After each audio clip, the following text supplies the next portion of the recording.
Brian, after the game yesterday and then waiting up until the announcement, how would you describe the level of anxiety in terms of whether your team would be in? I think there was some. I mean, I think we felt like our body of work was outstanding. But, when you don't play up to your level, you open it up to somebody else making decisions. As I told our team, we control our own destiny going into this game.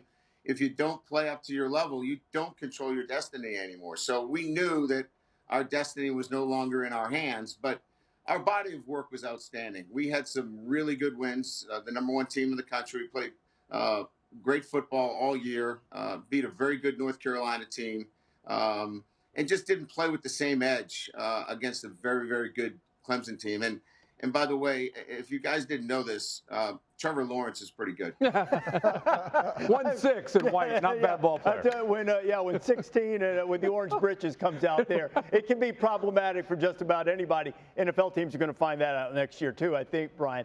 As you look at this and the opportunity now to use this game, to use the last playoff appearance, and maybe not for the guys on the team, but even in just the Notre Dame historical memory when you played Alabama for the national championship game. What edge do you expect your team to come out with when you guys meet in Dallas? Well, we understand that if we don't play to our standard, we can be beaten down pretty bad. So our guys recognize what they'll need to do relative to the mental preparation of playing a great football team in Alabama. Now, we're much better prepared than we were in 2012 in terms of the physicality on both lines. I think we have the ability to move the football, certainly. And so, those things are going to have to be in play. Look, we've been humbled about the way we played. And this team has always come back with a resilience and an edge about them. And they will against Alabama as well. We played really well on defense all season long, Coach. You just took on Clemson. Now you've got a juggernaut coming up in Alabama with a three-headed monster, and Mac Jones likely will win the Heisman Trophy. Of course, your defensive coordinator, Clark Lee, was just named head coach at Vanderbilt. How will that impact your preparation for facing the Tide, and what are some of your keys for trying to at least slow down that offense? Well, first of all, it can't. We have to have an entire staff working together, and Clark is committed to doing that. So he's at Vanderbilt today with a press conference, and then it's all about Notre Dame and preparing against Alabama team. If you don't have that continuity, if you don't have the collaboration of the entire staff and your team going forward against Alabama, you have no chance. So that won't be an issue because we won't let it be an issue, and Clark won't let it be an issue moving forward.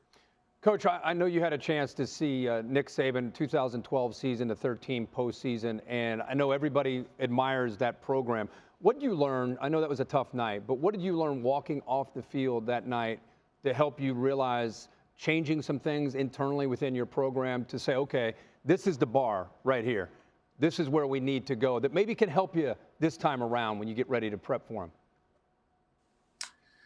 Well, I think it starts with what I said is the physicality has to show itself on the offensive line. I mean, their offensive line, when we played them in 12, just dominated one of the top defenses. We were number 2 or 3 in the country defensively, one of the top rush defenses in the country, and we got manhandled. So what was clear, and you didn't even have to be somebody that knew anything about football, was the disparity in the offensive and defensive line. So building it that way over the last 6 years has been, when we got to 17 and 18, we felt like we were much more physical up front, got to the Fiesta Bowl, got back into the playoffs. And that's been really what we've taken from that journey in 12, building it with the physicality on the offense and defensive line.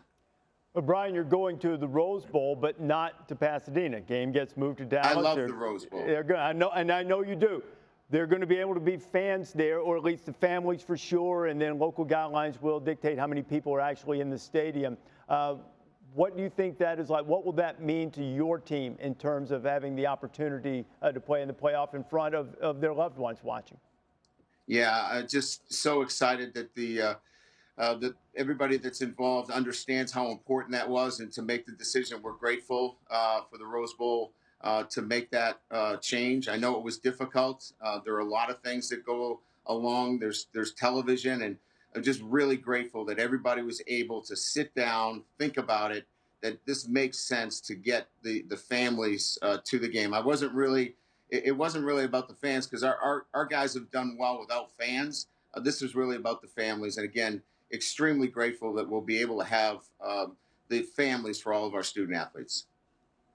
Right, when you look at this season, and there has been a lot of controversy and discussion, number of games played, and you could look at it, I guess, in many ways as a one-off because of the pandemic. What have you seen? What would be your suggestion for going forward in terms of how teams should be selected, whether the field should be expanded? Well, Reese, it's a hard question when you ask a football coach, because as a football coach, we see it differently than maybe the fan or the media or maybe even, athletic directors. We're in the grind of this.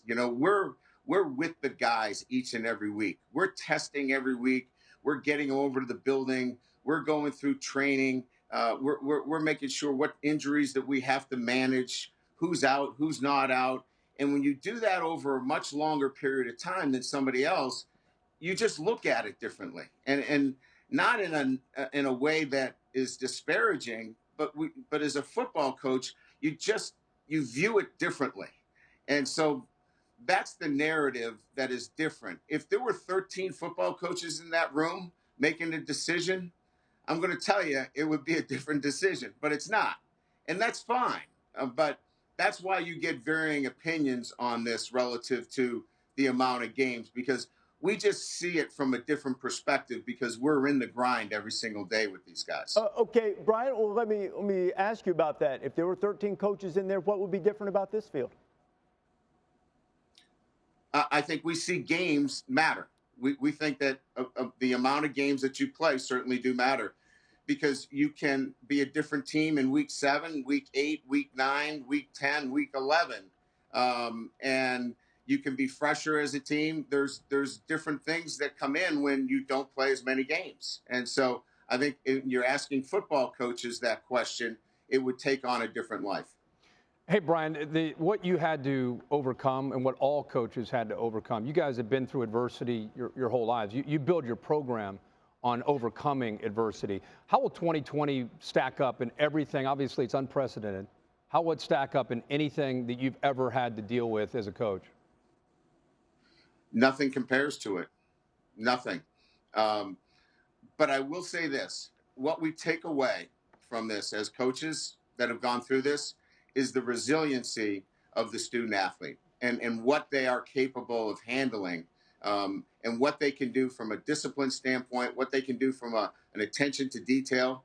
What we can ask them to do is amazing. And as coaches, it's invigorating because we see the young men that we have in our charge and the sacrifices that they can make to get through this and play all these games. So in one sense, it's something we'll never see again. But in one way, it'll be probably the most memorable season that I've ever had. Mm-hmm. From a practical standpoint, Brian, in your previous and everybody's previous playoff lives, there's been more time to prepare for the semifinals. What happens now in terms of calendar and less than 2 weeks away from playing a semifinal game against Alabama?